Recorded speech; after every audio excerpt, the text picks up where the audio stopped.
இன்சூரன்ஸ்னால் என்னன்னு உங்களுக்கு தெரியுமா? சொல்கிறேன், தெரிஞ்சுக்கோங்க. அன்எக்ஸ்பெக்டடாக வர்ற ஃபினான்ஷியல் லாஸை ப்ரொடெக்ட் பண்ணுறதுக்கு தான் இன்சூரன்ஸுங்கிற ப்ராடக்ட்டை யூஸ் பண்ணுறோம். இதில் நம்ம பர்சனலாக நம்ம எடுத்து வச்சுக்க வேண்டிய இன்சூரன்ஸ்னால் அதில் ஃபஸ்ட்டு ஹெல்த் இன்சூரன்ஸ். நம்ம ஹாஸ்பிட்டல் அட்மிட் ஆகும்போது அந்த ட்ரீட்மெண்ட் காஸ்ட்டை ப்ரொடெக்ட் பண்ணுறது ஹெல்த் இன்சூரன்ஸ். ரெண்டாவது பர்சனல் ஆக்சிடென்டல் கவர். நம்ம டெய்லியும் நிறைய ட்ராவல் பண்ணுறோம், நிறைய ஆக்சிடென்ட்ஸை நம்ம கண்ணு முன்னாடியே பார்க்குறோம். இதனால நம்மளுக்கு ஒரு டெத் ஏற்படும் போது அந்த ஃபேமிலிக்கு வர ஃபினான்ஷியல் லாஸை ப்ரொடெக்ட் பண்ணுறது பர்சனல் ஆக்சிடென்டல் கவர். இந்த ஆக்சிடென்டல் இன்சூரன்ஸோட ப்ரீமியம் ரொம்ப கம்மி தாங்க. அது மட்டும் இல்லாமல் எல்லா ஏஜுக்கும் இது சேம் ப்ரீமியம் தான். மூணாவது டேர்ம் இன்சூரன்ஸ். ஒரு ஃபேமிலியில் ஒரு சம்பாதிக்கிற நபர் இல்லைங்கும் போது அதற்கான காரணம் ஆக்சிடெண்ட்டாக இருக்கலாம், இல்லை ஏதாவது ஒரு டிசீஸாக கூட இருக்கலாம்.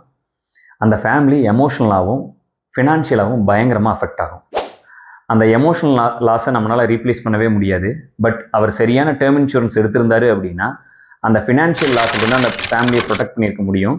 அவங்க குழந்தைங்க எப்படி படிக்கணும், எப்படி வளரணும்னு எதிர்பார்த்தாரோ அதே மாதிரி அந்த குழந்தைகளோட ஃபியூச்சரை நம்ம செக்யூர் பண்ணியிருக்க முடியும். இந்த 3 இன்சூரன்ஸும் நீங்கள் எடுத்திருக்கீங்களான்னு செக் பண்ணிக்கோங்க. இந்த மாதிரி இன்ஃபர்மேட்டிவ் வீடியோஸ்க்கு ஃபைனான்ஸ் வித் விஷ்ணு சிங்கிற பேஜை ஃபாலோ பண்ணிக்கோங்க.